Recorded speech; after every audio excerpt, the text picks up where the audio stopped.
Eco Sailing Project.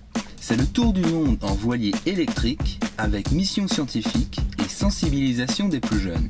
Découvrons aujourd'hui comment fonctionne notre bateau électrique. Construit en 1978, Amasia est un voilier à 2 mâts. Il avance principalement grâce au vent. Mais dans les ports et lorsqu'il n'y a pas de vent, il a besoin d'un moteur.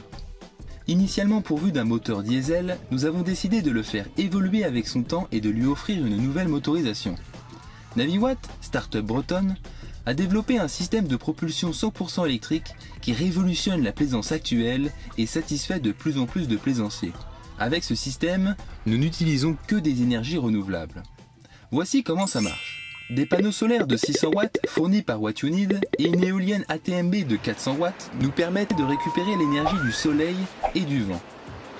Cette énergie est envoyée vers des batteries lithium d'ODC Marine d'une capacité totale de 38,4 kWh. Un système de gestion des batteries, aussi appelé BMS, contrôle la charge, la décharge et le stockage.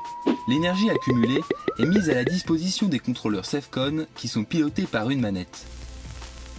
Ainsi, le courant 48 volts des batteries est converti en 34 volts triphasés pour les moteurs.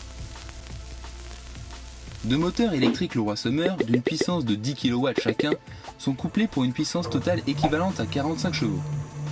Ils sont refroidis à air et entraînent l'arme d'hélice grâce à un système de poulies et de courroies.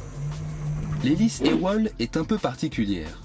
En plus de pouvoir propulser le bateau, lorsque le voilier avance sous voile, les pales se mettent en drapeau et empêchent les frottements. Mais l'on peut aussi les mettre contre le courant et grâce à la force de l'eau, produire de l'électricité et recharger les batteries. On appelle ça l'hydrogénération. Avec ce système de propulsion, Amasia qui pèse environ 9 tonnes peut avancer jusqu'à 7 nœuds et a une autonomie de 160 000 à vitesse réduite. En plus, le système ne demande quasiment aucun entretien et est beaucoup plus silencieux qu'une motorisation thermique. Outre la motorisation électrique, toute l'électricité utilisée à bord provient de panneaux solaires flexibles posés sur le pont. Ainsi Amasia parcourt les océans uniquement à partir de l'énergie du soleil, la force du vent et de l'eau.